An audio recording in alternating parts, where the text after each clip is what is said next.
Hello, you're watching Traveling with Grekas, and this video is part 4 of our Florida and Bahamas trip. We started this day with our behind-the-scenes tour of Gatorland.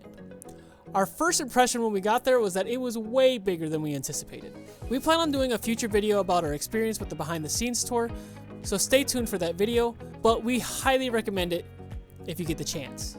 You get to hold multiple alligators as well as other animals such as skinks and snakes. We even got to meet some birds up close, and our tour, due to construction, even got to meet the capybaras, which is something they've never done before. At the end of the tour, you get to feed alligators. And if you are brave enough, you can also take some photos with them. We stayed for a little bit afterwards since we had a bit of time to watch the shows. But the behind the scenes tour gives you other discounts and even allows you to participate in some of the later shows. I wish I would have made more time for the Gatorland while we were there, because it seemed like a lot of fun, but we had to start making our way to Epcot. Once we got to Epcot, our main goal was to eat around the world. We've already made a video on what we had at each country, so if you want to check that out, the link is in the description. But we started our Epcot journey with stopping at the aquarium. We always enjoy seeing all of the sea life there and riding the ride as well. We then headed over to Living on the Land, and that's always a fun, relaxing ride as well. Once we got done with those, we then made our way around the world through the countries, stopping to eat and shop in each country. The one thing I was finally glad I was able to do was ride Frozen Ever After. Every time I've gone to Disney, it's always a 3-hour wait, but I used my Genie Plus this time so we can get on it. The ride itself was amazing, even for people that aren't huge Frozen fans, but it did feel extremely short. We were also able to ride Ratatouille. Unfortunately, the ride broke down during our Genie Plus passes, which seems to happen a lot on this style of rides. But it did start again right before the fireworks at the end of the night, so we were able to ride it, and it's really a fantastic ride. I was also able to ride Test Track at the end of the night, which was always a good time. I was considering trying Mission Space as well, but I didn't want to risk feeling sick for the rest of the day. And while we were in Epcot, we were hoping to have dinner at a sit-down restaurant such as the one in Mexico or the new space area that opened up recently, but because we were not staying on Disney property, it is extremely difficult to get reservations. We were able to catch Harmonious before leaving the park, which was a great way to end the night. This day was the only day we bought park hopper passes. We started Animal Kingdom with the only intention to check out the new Avatar area. We walked around to check out some of the animals and watched the Tree of Life. Alex was also able to catch Mountain Everest ride with a low wait time. We then headed over to Avatar ride and waited in line for Flight of Passage. It was a long wait, but sitting in line feels like a ride itself. Each room has a ton of decoration to check out from the movie. The ride itself is simply amazing, and it really feels like you're riding through Pandora. Once I got off the ride, my wife wasn't feeling so good, so she went to the car to take a nap. I walked around checking out more of the wildlife shows, and eventually came across a bird show, which was fantastic to watch the birds flying from a distance to come in. Once it hit 2 p.m., we headed over to Magic Kingdom. For me, there are a lot of rides that I wanted to make sure I hit.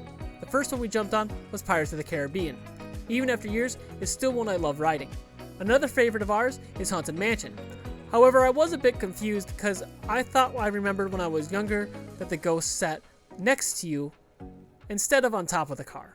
But it could just be me remembering things differently. I also made sure to jump onto the Buzz Lightyear Space Ranger spin, and I was able to get the high score on my very first try.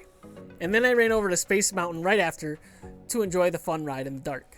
I was really bummed that they took the Stitch show out, because that was also one of my favorite experiences. We ended the night with watching the fireworks at Magic Kingdom before making the dreaded exit out of Magic Kingdom to get back to the hotel. This was our last day, so we checked out of our hotel and made our way to the Everglades Outpost for our underwater gator tour. This was something that was on my bucket list, and I'm really glad I was able to do it. It was about a 4-hour drive from our hotel, and once we got there, we met up with Chris. You may know him from shows such as Gator Boys, and he's also been on other channels as well, such as Discovery Channel and Animal Planet. He spends about 15 minutes or so going over all the safety rules and what they do at the outpost. All of the animals at the outpost are rescued, including all of the alligators. In Florida, alligators are killed every day for simply just not being afraid of humans. Because once a gator does not run from humans, it's considered a nuisance gator and is put down. So this is why you should never feed a wild alligator, because once it's not scared of you, Florida will kill it. As for Casper the gator, you actually get to interact with him. Chris has been working with Casper for over 13 years, and we felt safe the entire time. In the water, there are also 2 other smaller female gators, but they didn't really have any interest in what we were doing. Casper is about 10 feet long and about 250 pounds, and it was so cool getting to see him up close. It is definitely a whole different experience seeing a gator while you are in the water. When you are in the water, you can ask any questions and Chris will be happy to answer them. When we went, the barrier was more like a fishnet, but from looking on their website now, it looks like they upgraded to a gate. When I hopped in, I had paid for the photo package, so we got to take a lot of cool photos with Casper. Chris has a very nice and professional setup for some underwater photos, but the water is extremely cold and I would recommend wearing a wetsuit. He does not have them for rent, so you have to bring your own. I decided to take all my stuff off so I could take some cool photos with Casper, but I was freezing the entire time I was in the water. When we were done, we walked around and checked out the rest of the outpost. We wanted to spend some time checking out Miami, but we simply did not have enough time before our flight. So we stopped at a quick shop nearby that had a lot of interesting foods and milkshakes before heading to the Miami airport. The airport was about 40 minutes drive away, and I normally only leave about 2 hours for domestic flights, but I saw a lot of people saying for Miami airport you should give yourself 3 hours. And I'm so glad we did. Not only was returning the car rental a bit confusing and took extra time, but the wait time to check in our bags and get through the security were both extremely long. We were constantly hearing people missing their flights due to their long lines. But we made it through, and shortly after started boarding, we flew American Airlines back to Detroit. And we were lucky enough to have a pretty empty flight to where we both had our own row to relax. I hope you enjoyed watching our Florida-Bahamas trip.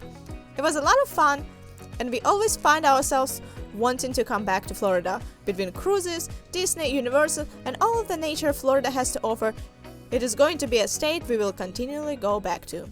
Bye-bye for now.